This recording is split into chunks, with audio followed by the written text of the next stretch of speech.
Hello students, welcome to my channel. आज के इस लेक्चर में हम द लिविंग वर्ल्ड के क्वेश्चन देखने वाले हैं।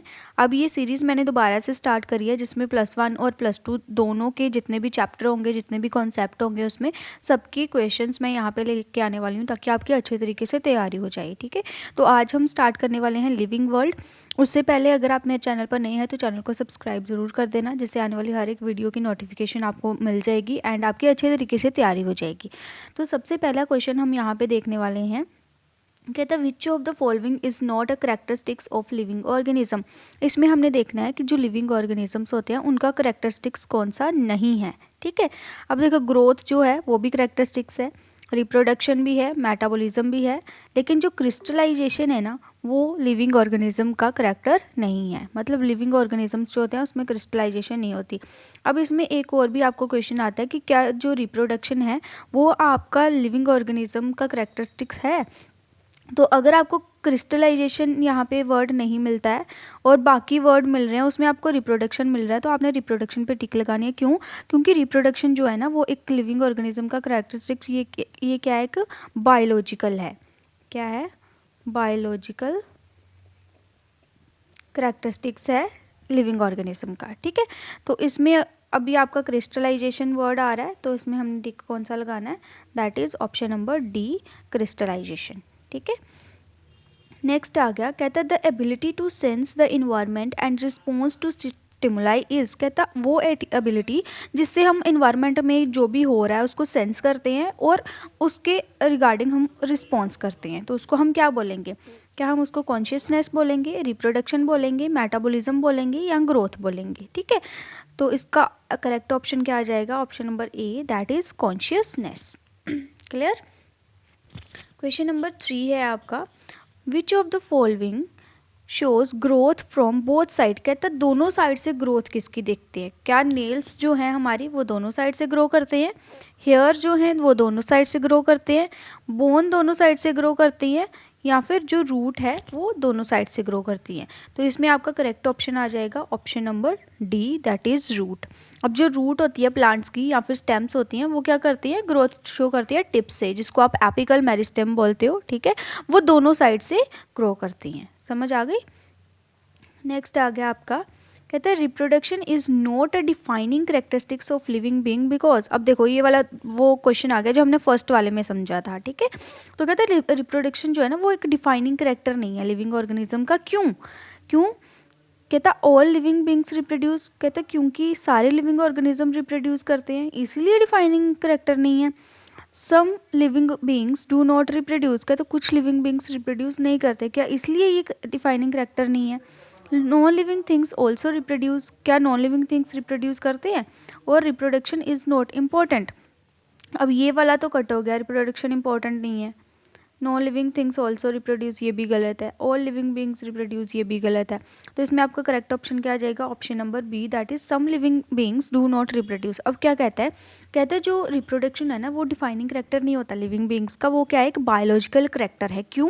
क्योंकि बहुत सारे ऑर्गेनिजम्स ऐसे होते हैं जो रिप्रोड्यूस नहीं करते अपने लाइफ टाइम में। आपने देखा होगा कुछ लोग शादी नहीं करते, जिनके बच्चे नहीं होते, वो रिप्रोड्यूस नहीं करते, लेकिन वो स्टिल जिंदा रहते हैं, जीवित होते हैं। तो इसलिए हमने ये बोला कि जो रिप्रोडक्शन है आपका वो एक डिफाइनिंग करेक्टर नहीं है लिविंग ऑर्गेनिज्म का। ये क्या है? एक बायोलॉजिकल करेक्टर है।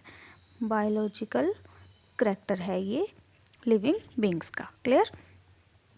नेक्स्ट आ गया, the sum total of all chemical reactions occur in the body is. कहते हैं जितनी भी केमिकल रिएक्शंस हमारी बॉडी के अंदर हो रही हैं उसको हम क्या बोलेंगे? क्या उसको हम एनाबॉलिज्म बोलेंगे, कैटाबॉलिज्म बोलेंगे, मेटाबॉलिज्म बोलेंगे या फिर होम्योस्टेसिस बोलेंगे? अब एनाबॉलिज्म और कैटाबॉलिज्म जो है वो दोनों किसके पार्ट है? मेटाबॉलिज्म के। तो आपका करेक्ट ऑप्शन क्या आ जाएगा? Option number C, that is metabolism. Metabolism के अंदर ही आपका एनाबॉलिज्म आ जाएगा, इसमें ही आपका कैटाबॉलिज्म आ जाएगा। तो ये क्या होता है? आपका डिफाइनिंग प्रॉपर्टी होती है लिविंग ऑर्गेनिज्म की। नेक्स्ट है, an organism's ability to maintain a stable internal environment is called. कहता कोई भी ऑर्गेनिज्म है उसकी एबिलिटी है कि वो अपना इंटरनल जो इन्वायरमेंट है उसको मेंटेन करके रखता है, तो उसको क्या बोलेंगे हम? क्या उसको हम होम्योस्टेसिस बोलेंगे, ग्रोथ बोलेंगे, एवोल्यूशन बोलेंगे या फिर मेटाबॉलिज्म बोलेंगे। ग्रोथ, एवोल्यूशन और मेटाबॉलिज्म तो इसको हम नहीं बोलेंगे, ठीक है, क्योंकि वो एक्सटर्नल भी होता है। तो ये आपका करेक्ट ऑप्शन क्या आ जाएगा, option number A, that is homeostasis. Homeo का मतलब क्या होता है भाई, सेम। तो ये क्या करता है, जो ऑर्गेनिज्म है उसका इंटरनल स्टेबिलिटी जो है उसको मेंटेन करने में हेल्प करता है। क्लियर। नेक्स्ट आ गया, who is known as the father of taxonomy. अब कहता है टेक्सोनमी जो है उसके फादर कौन है, क्या वो डार्विन है या अरिस्टोटल है या फिर लेनियस है या फिर विटकर हैं। तो आपका जो फादर ऑफ टेक्सोनमी है वो कौन है, चार्ल्स लिनियस है। इनका पूरा नाम यहाँ पे मैं लिख देती हूँ, अगर आपको नहीं पता तो आप लिख लेना, CAROLUS, चार्ल्स लिनियस, LINNAEUS, ठीक है। चार्ल्स लिनियस जो है उसको आप क्या बोलते हो, फादर ऑफ टेक्सोनमी। तो आपका ऑप्शन नंबर सी आ जाएगा, is the correct option. Next आ गया, which of the following is correctly written in binomial nomenclature. Binomial nomenclature में अब आप कैसे लिखते हो, सबसे पहला जो वर्ड होता है वो कैपिटल लेटर में होता है और जो सेकंड वाला होता है वो क्या होता है, स्मॉल वाला होता है। तो देख लो इसमें कौन सा है। अब यहाँ पे जो फर्स्ट है मैंजीफेरा इंडिका, इसमें इंडिका का आई जो है वो कैपिटल है, तो मतलब ये नहीं होगा। सेकेंड वाले में एम जो है वो स्मॉल आ गया, तो ये भी नहीं होगा। थर्ड वाले में एम देखो कैपिटल है मैंजीफेरा का, इंडिका का आई स्मॉल है, तो मतलब ये वाला आपका करेक्ट ऑप्शन हो जाएगा, ठीक है। अब मैंजीफेरा इंडिका लिन जो है ये नहीं होगा, क्योंकि इसका जो एग्जैक्ट नेम है वो क्या होता है, मैंजीफेरा इंडिका। नेक्स्ट आ गया, the correct sequence of taxonomic hierarchy is. Taxonomic hierarchy का करेक्ट ऑप्शन ऑर्डर क्या है, सबसे पहले क्या आता है, सबसे लास्ट में क्या आता है, उसके बारे में आपको पता होना चाहिए। तो इसमें क्या होता है, सबसे पहले किंगडम आता है, फिर फाइलम, फिर क्लास, फिर ऑर्डर, फिर फैमिली, फिर जीनस और उसके बाद स्पीशीज आता है। इसको आप लर्न कर लेना अच्छे से ऑर्डर को, ये बहुत बार क्वेश्चन पेपर में पूछा जाता है, ठीक है। तो इसमें आपका करेक्ट ऑप्शन क्या है, option number C, that is सबसे पहले किंगडम आएगा, फिर phylum, class, order, family, genus and then species. तो ये आपका हो गया correct option, option number C. Next आ गया आपका, कहता है the term systematics was first used by. जो सिस्टमैटिक टर्म है वो सबसे पहले किसने यूज़ करा था। तो इसमें आपका ऑप्शन क्या आ जाएगा, option number A, that is Linnaeus, Aristotle, Theophrastus या फिर चार्ल्स लीनियस। तो इसमें आपका करेक्ट ऑप्शन क्या आ जाएगा, option number A, that is जो लीनियस हैं उन्होंने सबसे पहले सिस्टमैटिक्स के बारे में यहाँ पे आपको बताया था, ठीक है। Option number question number 11 is, कहता है taxonomy is a science of. Taxonomy में हम किसकी स्टडी करते हैं, क्या हम नेमिंग की करते हैं, describing and classifying organisms, culturing organisms, studying fossils, studying cell structure. तो इसमें आपका करेक्ट ऑप्शन क्या आ जाएगा, option number A, that is taxonomy जो होती है वो उसमें हम नेम्स के बारे में स्टडी करते हैं, उसको डिस्क्राइब करते हैं और ऑर्गेनिज्म जो होते हैं उन सबको क्लासीफाई करते हैं। कहते हैं who gave the 5 kingdom classification. ये तो आपने सबने पढ़ा होगा कि 5 किंगडम क्लासिफिकेशन किसने दिया था, R.H. विटकर ने दिया था। तो यहाँ पे आपका ऑप्शन नंबर बी हो जाएगा correct, that is Whittaker. Next आ गया, the basic unit of classification is. Classification की कहता बेसिक यूनिट क्या है, जो हमने सबसे लास्ट में पढ़ा था। तो वो क्या था, सबसे ऊपर कौन सा होता था, किंगडम, और सबसे लास्ट में हमारा क्या होता था, स्पीशीज। क्या होता था, स्पीशीज। तो इसमें आपका करेक्ट ऑप्शन क्या आ जाएगा, ऑप्शन नंबर बी। नेक्स्ट है, the book Systema Naturae was written by. कहते हैं सिस्टमा नेचुरा जो बुक है वो किसने लिखी थी। तो इसमें आपका ऑप्शन है डार्विन, लीनियस, हैकल या फिर लैमार्क। तो इसमें आपका करेक्ट ऑप्शन क्या आ जाएगा, option number B, that is Linnaeus जो थे उन्होंने बुक लिखी थी सिस्टमा नेचुरा। नेक्स्ट आ गया, a group of similar species is called. अब कहता है सिमिलर स्पीशीज हैं, सेम स्पीशीज हैं, उनका एक ग्रुप बना हुआ है, तो उसको आप क्या बोलोगे, उसको आप जीनस बोलोगे, फैमिली बोलोगे, ऑर्डर बोलोगे या फिर क्लास बोलोगे। तो उसको आप क्या बोलोगे, option number A, that is आपका क्या आ जाएगा, जीनस। आपने इस बात का ध्यान रखना है कि सिमिलर स्पीशीज़ हैं उनका ग्रुप है, ठीक है।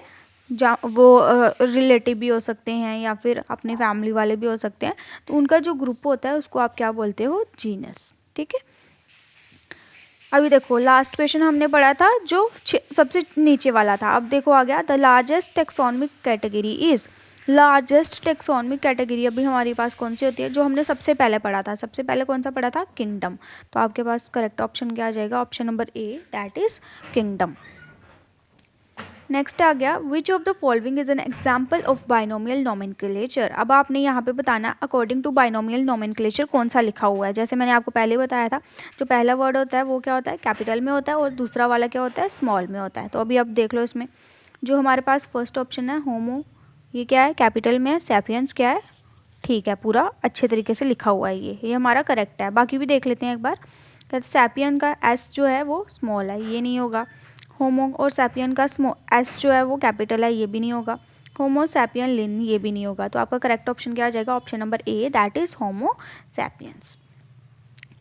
नेक्स्ट आ गया आपका, कहता है the natural classification system is based on dash. अब कहते हैं नेचुरल क्लासिफिकेशन सिस्टम किसके ऊपर बेस्ड करता है, क्या वो हैबिट के ऊपर होता है बेस्ड, एवोल्यूशनरी रिलेशनशिप के ऊपर होता है, हैबिटेट के ऊपर होता है, या फिर मॉर्फोलॉजी के ऊपर होता है। ठीक है, तब जो नेचुरली क्लासिफिकेशन सिस्टम होता है वो क्या होता है, एवोल्यूशन के थ्रू होता है। तो एवोल्यूशन में ऑप्शन नंबर कौन सा आ जाएगा आपका, option number B, that is evolutionary relationship जो होते हैं उस पर बेस्ड करता है आपका नेचुरल क्लासिफिकेशन।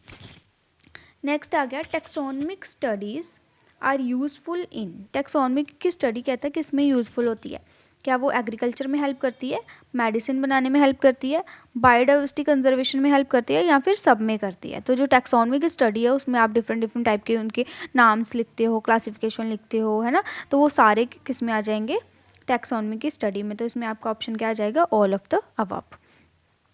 नेक्स्ट आ गया which one is not correctly matched. अब यहाँ पे फिलिस के बारे में उन्होंने बताया हुआ है, कहते हैं जीनस जो है उसका फिलिस है, फैमिली फेलियडी है, ऑर्डर कार्निवोरा है, लेकिन जो क्लास है, क्लास क्या है इसकी लिखा हुआ उन्होंने इंसेक्टा, जबकि इसकी क्लास इंसेक्टा नहीं है, इसकी क्लास कौन सी होती है, मैमिलिया होती है।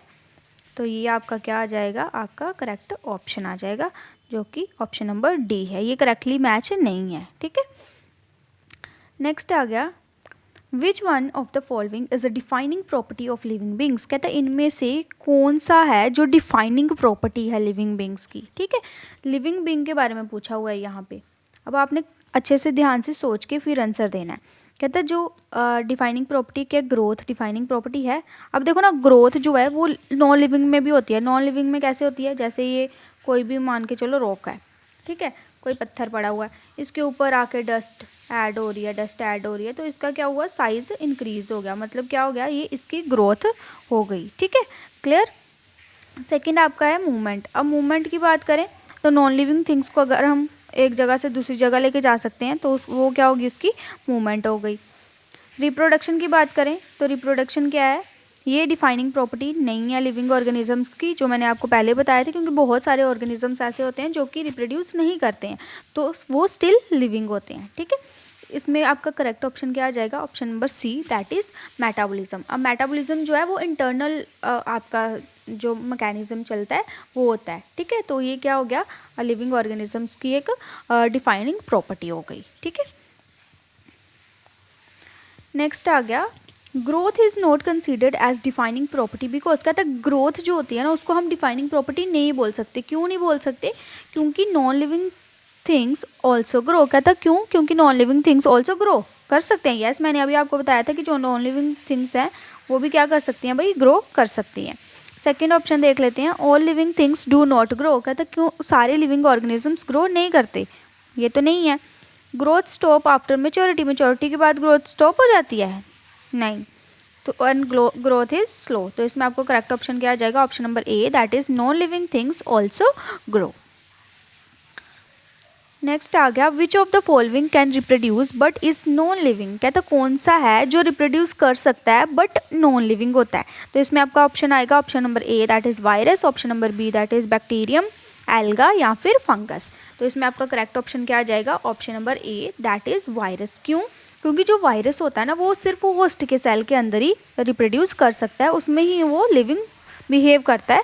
बट ऐसे जब किसी ऑर्गेनिज्म के बाहर होता है वो, तो वो क्या करता है, as a non living behave करता है। ठीक है, मतलब कि जो वायरस है वो लिविंग भी होता है एंड नॉन लिविंग भी होता है। इसको आप कनेक्टिंग लिंक बोल सकते हो, ठीक है, जो कि लिविंग के अंदर जाके रिप्रोड्यूस करता है और बाहर जब रहता है इन्वायरमेंट में तो वो क्या होता है, नॉन लिविंग होता है।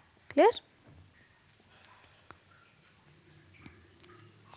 नेक्स्ट आ गया आपके पास, which of these does not show metabolism. कहता है इनमें से कौन सा है जो कि मेटाबॉलिज्म को शो नहीं करता। क्या वो बैक्टीरिया है, फंगस है, वायरस है या फिर अमीबा है। तो इसमें मैंने आपको पहले ही बताया कि जो वायरस है वो क्या करता है, आउटसाइड होस्ट सेल कोई भी मेटाबॉलिज्म शो नहीं करता है किसी तरीके की। तो इसमें आपका करेक्ट ऑप्शन क्या आ जाएगा, option number C, that is virus. Next आ गया, the property which is exclusive to living beings is. कहता वो प्रॉपर्टी बतानी है जो एक्सक्लूसिव हो लिविंग बींग्स की, ठीक है। तो इसमें आपका ऑप्शन नंबर आ जाएगा ग्रोथ, मेटाबॉलिज्म, रिप्रोडक्शन या फिर सेलुलर ऑर्गेनाइजेशन। तो इसमें आपका करेक्ट ऑप्शन क्या आ जाएगा, option number B, that is metabolism, ठीक है। मेटाबॉलिज्म जो है वो इंटरनल प्रोसेस होता है जो कि सिर्फ लिविंग ऑर्गेनिज्म में होता है, नॉन लिविंग वगैरह में नहीं होता।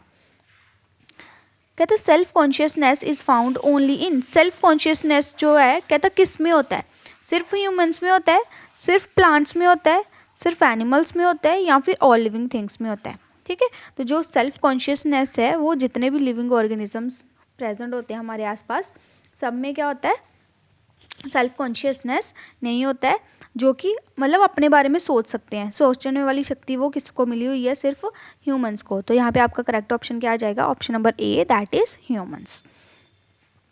नेक्स्ट आ गया, which one shows cellular organisation. कहते हैं इनमें से कौन है जिसमें सेलुलर ऑर्गेनाइजेशन देखी जाती है। Option number A, that is virus, mycoplasma, viroid या फिर प्राण।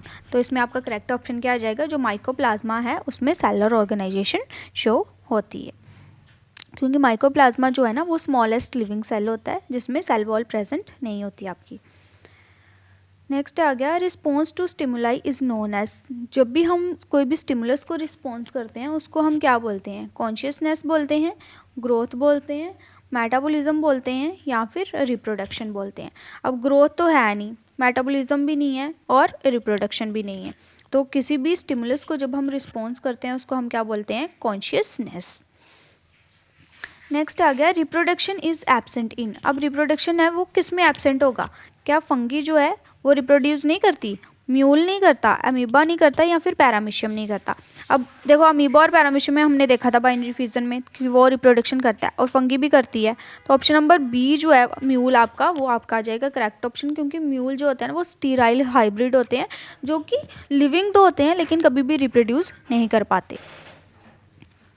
नेक्स्ट आ गया ऑप्शन क्वेश्चन आपका, मेटाबॉलिज्म रेफर्स टू। कहते हैं मेटाबॉलिज्म का मतलब क्या होता है, conversion of food into energy, ये होता है, all chemical reactions in the body, only anabolic reaction या फिर कैटाबॉलिक रिएक्शन। अब एनाबॉलिक और कैटाबॉलिक ये दोनों किस में आ जाएगा, आपका मेटाबॉलिज्म में आ जाएगा, ठीक है। तो आपका ऑप्शन नंबर बी आ जाएगा। कहते हैं जितनी भी केमिकल रिएक्शंस हमारे बॉडी के अंदर हो रही होती हैं उसको हम क्या बोलेंगे, मेटाबॉलिज्म।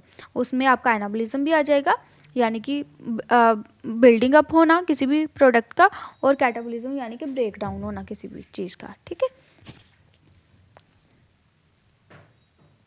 नेक्स्ट है, विच of the following is not a living feature. कहता है इनमें से कौन सा लिविंग फीचर नहीं है।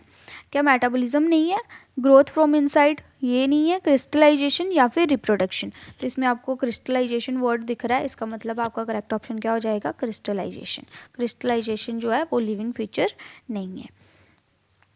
नेक्स्ट है, विच one shows both anabolism and catabolism. कहता है इनमें से कौन है जिसमें एनाबॉलिज्म भी होता है और कैटाबॉलिज्म भी होता है। क्या वो प्लांट्स हैं जिसमें एनाबॉलिज्म और कैटाबॉलिज्म दोनों होता है, ह्यूमंस में होता है सिर्फ, या फिर जितने भी लिविंग बींग्स हैं सब में होता है, या फिर किसी में भी नहीं होता। तो अभी इंटरनल प्रोसेस की बात चल रही है, इंटरनल जितने भी हमारे केमिकल रिएक्शंस चल रही हैं उसकी बात हो रही है। तो इसमें क्या होगा आपका option number C, that is all living being. जितने भी लिविंग बींग्स हैं सबके अंदर कुछ ना कुछ इंटरनल प्रोसेस चल रहा होता है। नेक्स्ट आ गया आपका, कहता है living organisms differ from non living things in their ability to. जो लिविंग ऑर्गेनिज्म होते हैं ना वो नॉन लिविंग से अलग होते हैं, क्यों, क्योंकि उसमें एबिलिटी होती है किसकी, ग्रो करने की, रिप्रोड्यूस करने की, इवॉक करने की या फिर मूव करने की, ठीक है। तो बताओ रिप्रोड्यूस, ग्रो, इवोक या फिर मूव। इनमें से करेक्ट ऑप्शन आपका क्या आएगा? Option number C, that is evoke करने की एबिलिटी जो होती है वो सिर्फ लिविंग ऑर्गेनिजम्स में होती है, नॉन लिविंग में नहीं होती। ठीक है, तो एवोल्यूशन जो है ना वो एक एक्सक्लूसिव प्रॉपर्टी होती है लिविंग ऑर्गेनिज्म की। ठीक है, नेक्स्ट आ गया example of living things that does not reproduce is. कहता ऐसी लिविंग थिंग्स की एग्जाम्पल बतानी है जो रिप्रोड्यूस नहीं कर पाते। इसमें आपका ऑप्शन आ गया वर्कर बी, यूग्लिना, हाइड्रा या फिर पैरामीशियम। अब हाइड्रा, पैरामीशियम, यूग्लिना उसमें हमने देखा था कि वो फिजन होता है उनका, ठीक है, तो वो रिप्रोड्यूस करते हैं। लेकिन जो वर्कर बीज होते हैं ना वो क्या करते हैं? रिप्रोड्यूस नहीं करते। उसमें जो उनकी क्वीन बी होती है वही रिप्रोड्यूस करती है। जो वर्कर बीज हैं वो स्टीराइल होते हैं। नेक्स्ट आ गया which of the following is not true about living beings. कहता है इनमें से कौन सा ट्रू नहीं है? Not true about living beings. कहते हैं living beings they grow by cell division. Cell division के थ्रू ग्रो करते हैं क्या living organisms? Yes. They do not respond to stimuli. कहता है रिस्पॉन्ड नहीं करता स्टिमुलाई लिविंग बींग्स का, हम करते तो है ना। तो इसमें आपका करेक्ट ऑप्शन क्या जाएगा? Option number B. बाकी भी पढ़ लेते हैं। They have metabolism, they reproduce. तो इसमें नॉट ट्रू बोला हुआ है, तो नॉट ट्रू तो यही है कि they do not response to stimuli. Next आ गया evolution is the result of. Evolution कैसे होता है? जेनेटिक वेरिएशंस के कारण होता है, एनवायरमेंटल की स्टेबिलिटी के कारण होता है, ग्रोथ के कारण होता है, या फिर रिप्रोडक्शन के कारण होता है। अब रिप्रोडक्शन के कारण नहीं है, ग्रोथ के कारण नहीं है, एनवायरमेंटल स्टेबिलिटी के कारण नहीं है, तो ये किसके कारण होती है? जेनेटिक जब वेरिएशंस आती हैं उसके थ्रू क्या होती है? हमारी एवोल्यूशन होती है। क्लियर। नेक्स्ट आ गया होम्योस्टेसिस मीन। होम्योस्टेसिस मतलब पहले हमने पढ़ा था कि जहाँ हमारी बॉडी है, बॉडी के अंदर जो इंटरनल टेम्परेचर होता है, हमारा पीएच होता है, उसको कांस्टेंट रखने का काम करता है, उसको हम क्या बोलते हैं? होम्योस्टेसिस। तो इसमें क्या आ जाएगा? कीपिंग द बॉडी क्लीन नहीं, मेंटेनिंग इंटरनल स्टेबिलिटी, ये आएगा आपका option number B, that is maintaining internal stability.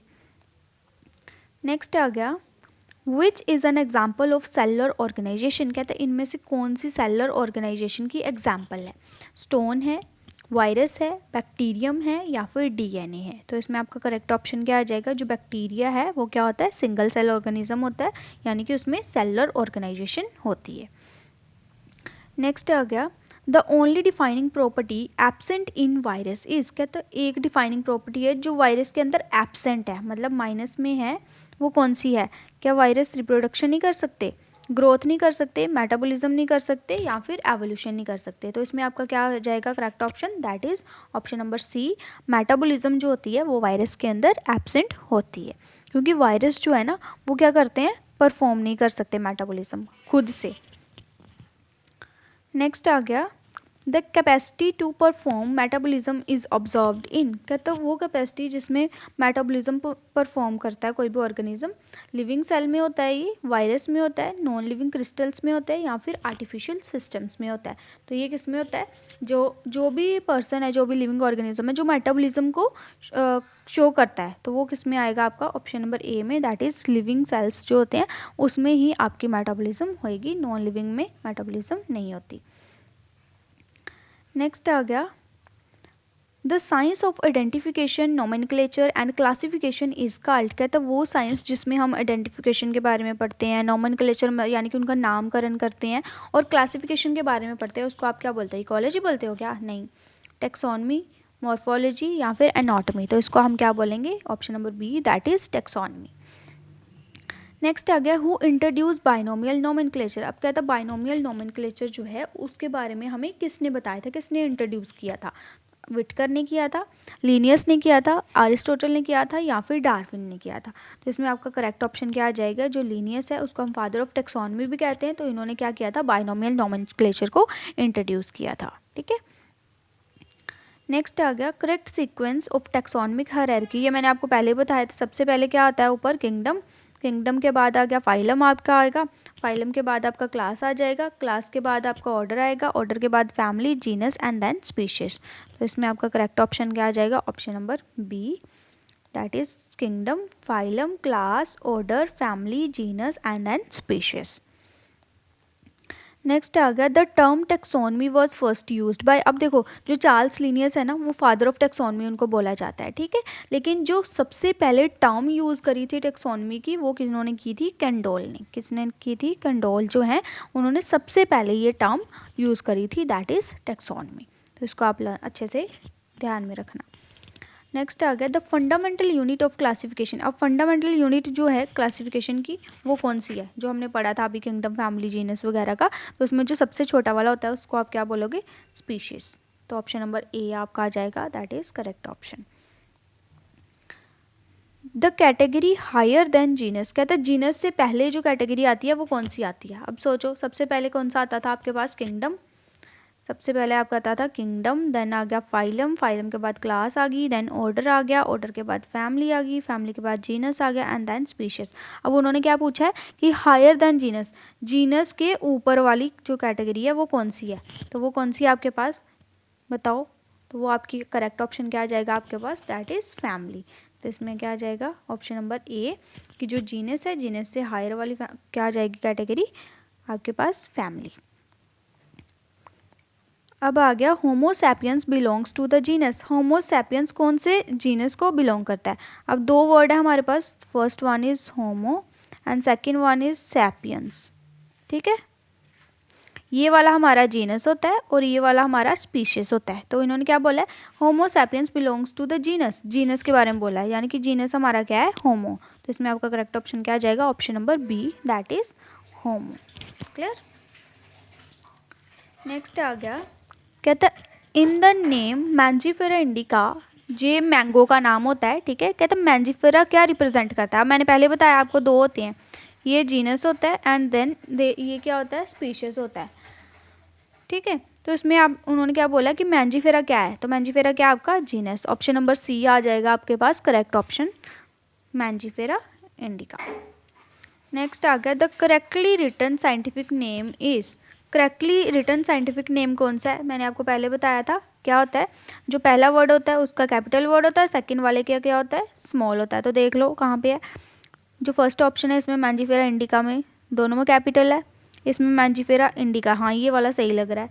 Option number सी जो है ये भी गलत है एंड ये भी गलत है, तो आपका ऑप्शन नंबर बी आ जाएगा correct option, that is Mangifera indica. Next आ गया binomial nomenclature was given in the book. कहता बाइनोमियल नोमेनक्लेचर जो है ना वो किस बुक में बताया गया है? तो उस बुक का क्या नाम है? किसने दी थी बुक ये? चार्ल्स लिनियस ने। तो इस बुक का क्या नाम है? Systema Natura. जो सिस्टमा नेचर है ना इसमें बाइनोमियल नोमेनक्लेचर के बारे में बताया हुआ है। नेक्स्ट आ गया हर्बेरियम इज़ यूज्ड फॉर। जो हर्बेरियम बनाए होते हैं वो किसके लिए यूज़ होते हैं? प्लांट्स को ग्रो करने के लिए, प्लांट्स की जो स्पीशीज़ होती हैं, स्पेसिमेंट्स होते हैं उनको प्रिजर्व करने के लिए, एनिमल्स की क्लासिफिकेशन के लिए, या फिर सॉइल की टेस्टिंग के लिए। तो ये हर्बेरियम जो होते हैं वो यूज़ किए जाते हैं जो प्लांट्स के स्पेसिमेंट्स होते हैं उनको प्रिजर्व करने के लिए। तो ऑप्शन नंबर बी आपका आ जाएगा correct option, that is preserving plant specimens. Next आ गया botanical gardens are meant for. Botanical gardens किसके लिए यूज़ किए जाते हैं? Studying fossils, preserving plant species, animal breeding के लिए, या फिर माइक्रोबियल कल्चर के लिए। अब बोटेनिकल गार्डन के नाम से पता चल रहा है कि इसमें प्लांट्स की बात हो रही है, यानी कि एनिमल के बारे में यहाँ पे जिक्र नहीं है, माइक्रोबियल कल्चर का भी नहीं होगा, और फोसिल्स की स्टडी जो है वो बोटेनिकल गार्डन में नहीं की जाती। तो इसमें आपका करेक्ट ऑप्शन क्या आ जाएगा? Option number B, that is preserving plant species, ठीक है। नेक्स्ट आ गया आपके पास जोलॉजिकल पार्कर। अब जू नाम से ही पता चल रहा है ये कौन है? एनिमल की बात हो रही है भाई यहाँ पे, ठीक है। जू क्या होते हैं? एनिमल, ठीक है। तो अब देखो यहाँ पे क्या उन्होंने पूछा हुआ है, कहते हैं zoological parks primary helps in, किस में हेल्प करते हैं?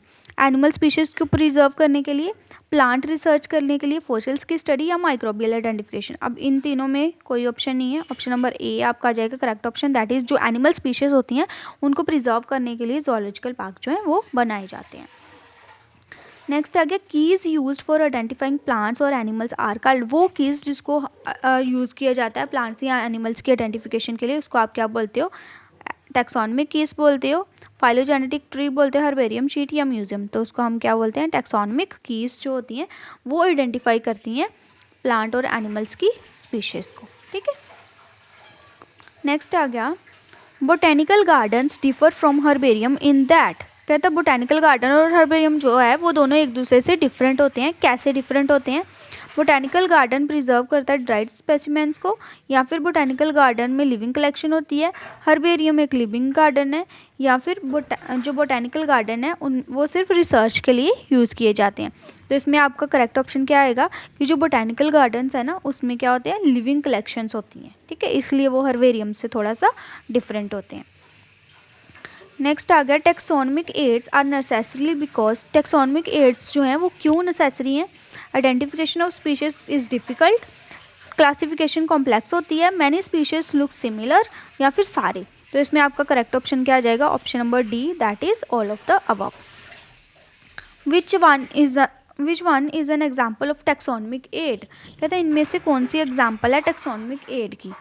First one is microscope, botanical garden, PCR machine, या फिर सेंट्रीफ्यूग। ठीक है, इसमें आपने बताना है एग्जाम्पल किसकी बतानी है, टेक्सोनमिक एड जो है ना उसकी एग्जाम्पल बतानी है। तो इसमें आपके पास करेक्ट ऑप्शन क्या आ जाएगा?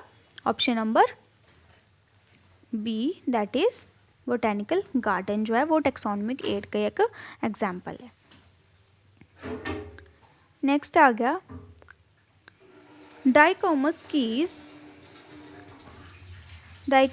Keys help in. अब डाई वर्ड से ही पता चला, डाई का मतलब टू, ठीक है।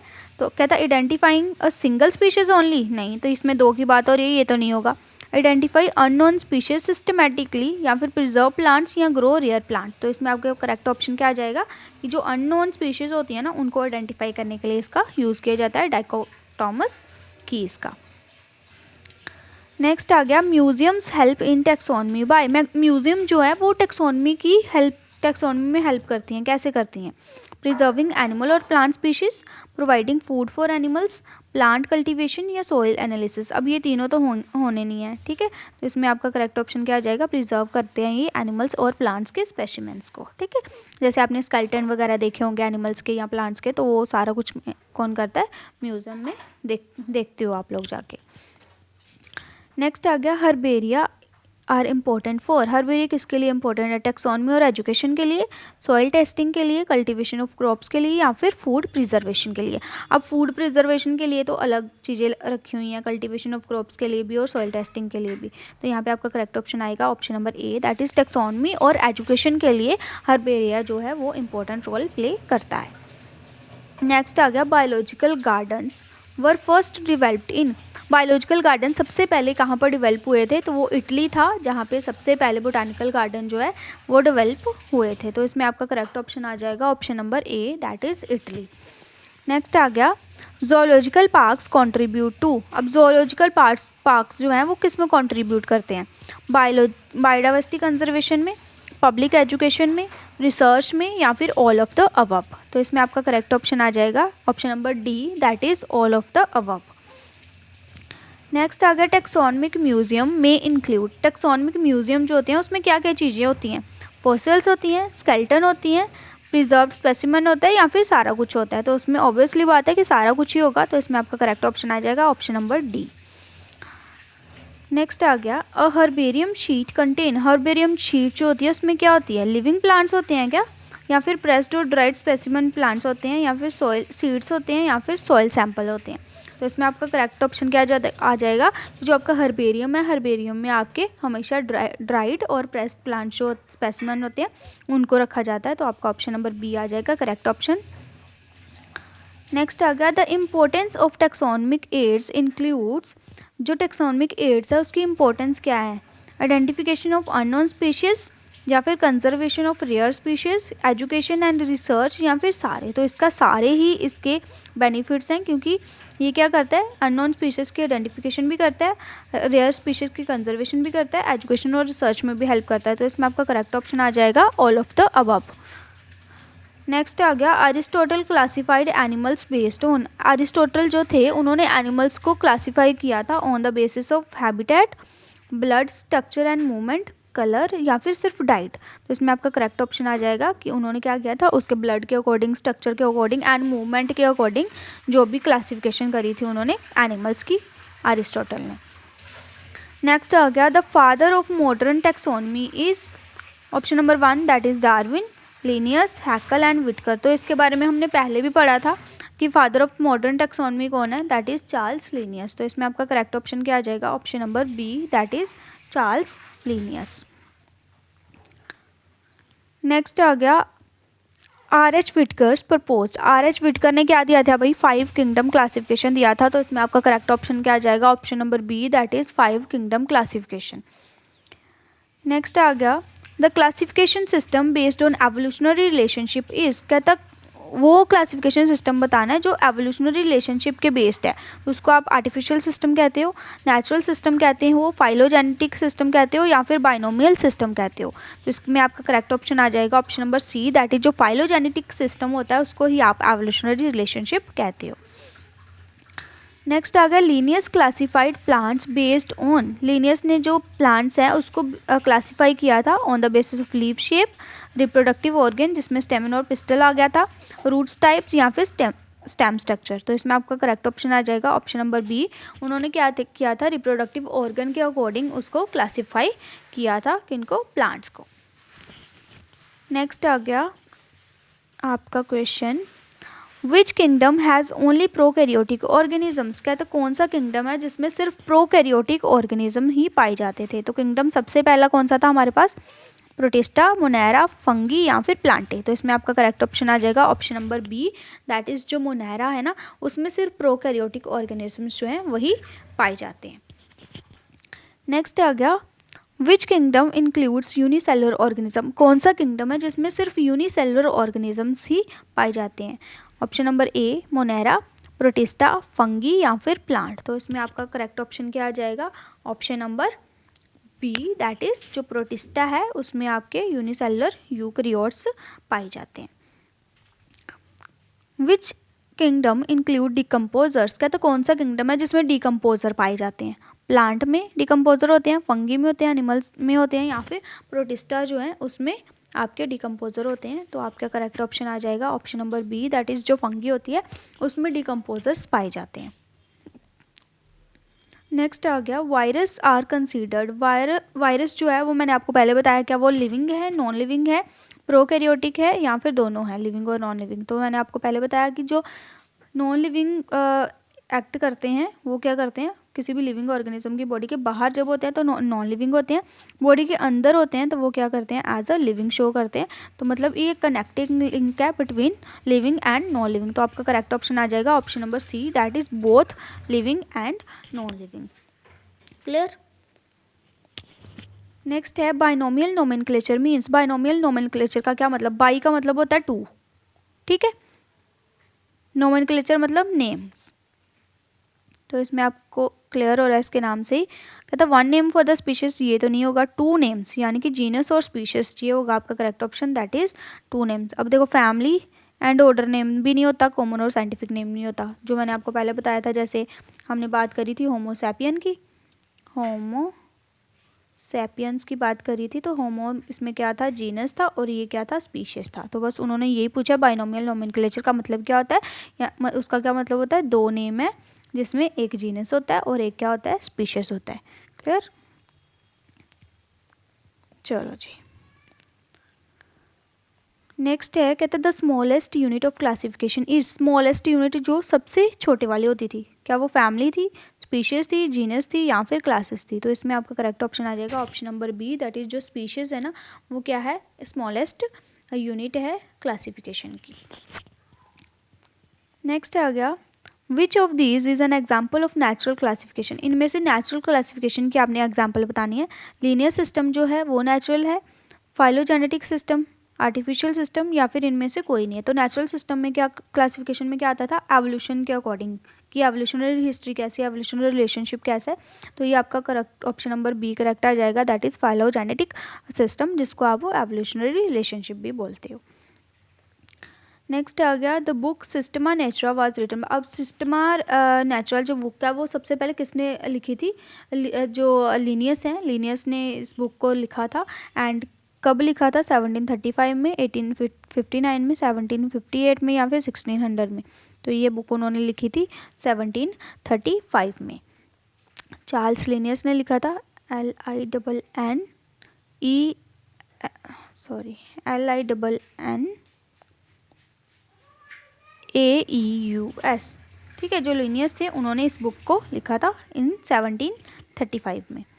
नेक्स्ट आ गया museum specimens help in, museum के स्पेसिमेंस जो किस में हेल्प करते हैं, आइडेंटिफिकेशन ऑफ स्पीशीज में, अंडरस्टैंडिंग एंटोनमी में, प्रिजर्व करते हैं रेयर एनिमल को, या सब कुछ। तो इसमें आपका करेक्ट ऑप्शन क्या आ जाएगा, option number D, that is all of the above.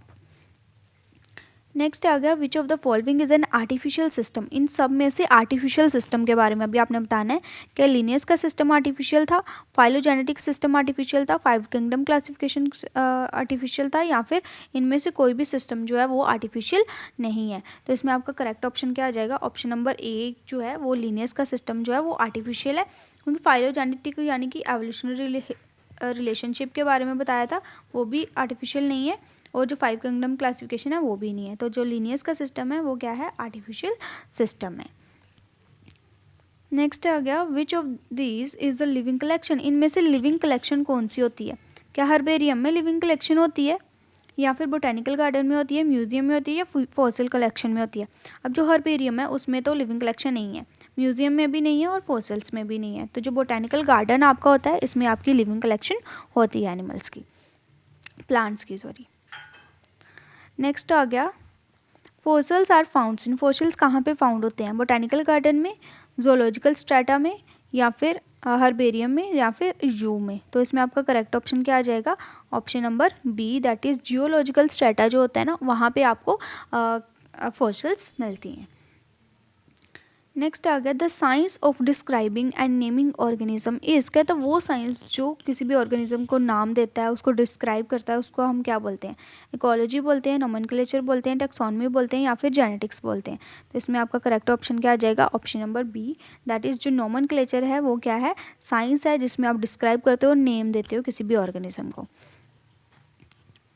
Which is not a characteristics of living beings, कहता है इनमें से कौन सा करेक्टरिस्टिक्स लिविंग बींग का नहीं है, क्या ग्रोथ नहीं है, मेटाबॉलिज्म नहीं है, इरिटेबिलिटी नहीं है, या फिर क्रिस्टलाइजेशन नहीं है। तो इसमें आपको पहले बताया था ऑप्शन नंबर डी आ जाएगा आपका, दैट इज क्रिस्टलाइजेशन जो है वो लिविंग बींग्स का करेक्टर नहीं है।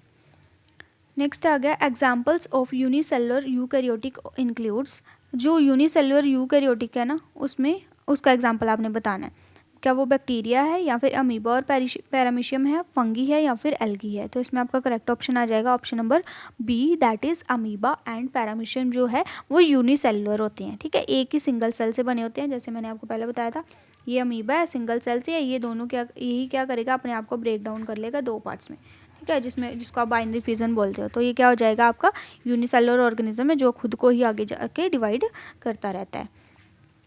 नेक्स्ट आ गया organisms with only 1 cells are, वो ऑर्गेनिज्म जिनमें सिर्फ सिंगल सेल प्रेजेंट होता है उसको आप क्या बोलते हो, मल्टी सेलुलर बोलते हो, यूनिसेलुलर बोलते हो, कॉलोनियल बोलते हो, या फिर नन बोलते हो। इस पर आपका करेक्ट ऑप्शन क्या आ जाएगा, option number B, that is unicellular. Uni का मतलब क्या होता है, सिंगल, एक, ठीक है। मल्टी का मतलब क्या होता है, बहुत ज़्यादा। कॉलोनी का तो आपको पता है जो कॉलोनी बना के रहते हैं। तो इसमें आपका करेक्ट ऑप्शन क्या आ जाएगा, ऑप्शन नंबर बी। नेक्स्ट आ गया R.H. विटकर जो हैं, R.H. विटकर्स 5 kingdom includes. अब जो R.H. विटकर ने 5 किंगडम क्लासिफिकेशन दिया था उसमें क्या क्या था, मोनेरा, प्रोटिस्टा, फंगी, प्लांट और एनिमिलिया था। मोनेरा, प्रोटिस्टा, प्लांटे, एनिमिलिया और वायरस था।